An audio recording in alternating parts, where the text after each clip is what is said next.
Acknowledge where you're at and make up your mind if this is what you want or not in your life. If not, it's time to get a new one. So you need to break up with yourself. The best way to break up with yourself, and y'all have been doing this for a long time, but you haven't been writing it down, and write yourself a letter. Write yourself a letter. That means you have to take time.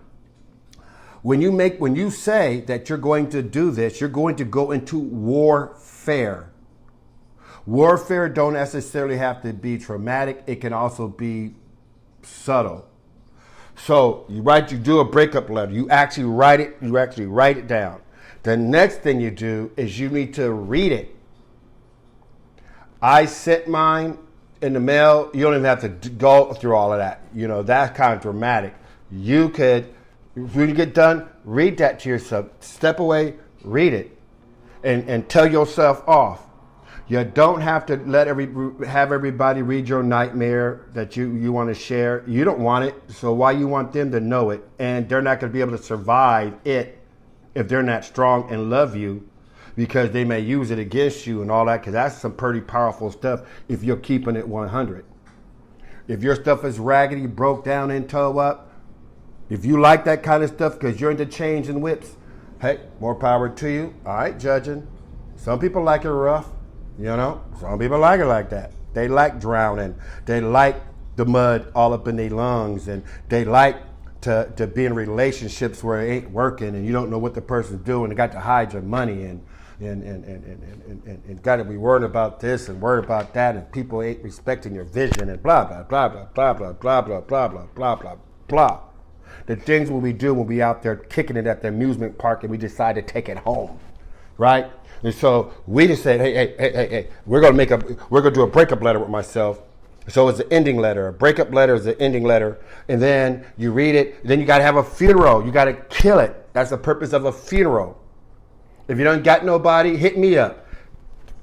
Read it. Tear up the paper. That's your own life. But here's the problem: you'll feel lost because it's like this.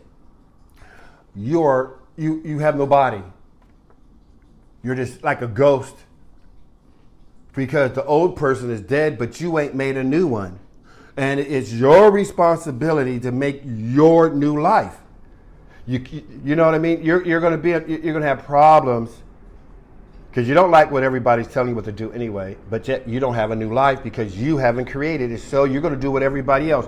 We're gonna be confused, and most of the stuff we're going through right now is because we haven't created a new person. So you gotta do that. All right, you need to create a vision for your new life that God has given you, that chance. Some of us was supposed to be ended a while ago. Our assassins came for us while we was out there tripping in the mud. There are times that you could have OD'd, got hit by a truck because you was drunk driving, in the wrong type of fights, stuff that happened that you don't even know about, like stuff with the car, the plane, all of that. And you never know that if the devil had you in his sight and God protected you and all of that. Right?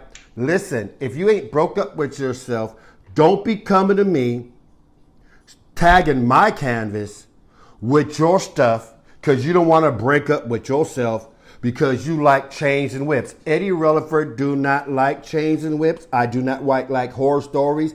I don't like all that drama. I don't want to hear your stories if you ain't broke up with yourself. Don't bring me nothing about that life you don't like. Do not stain my canvas with your stuff.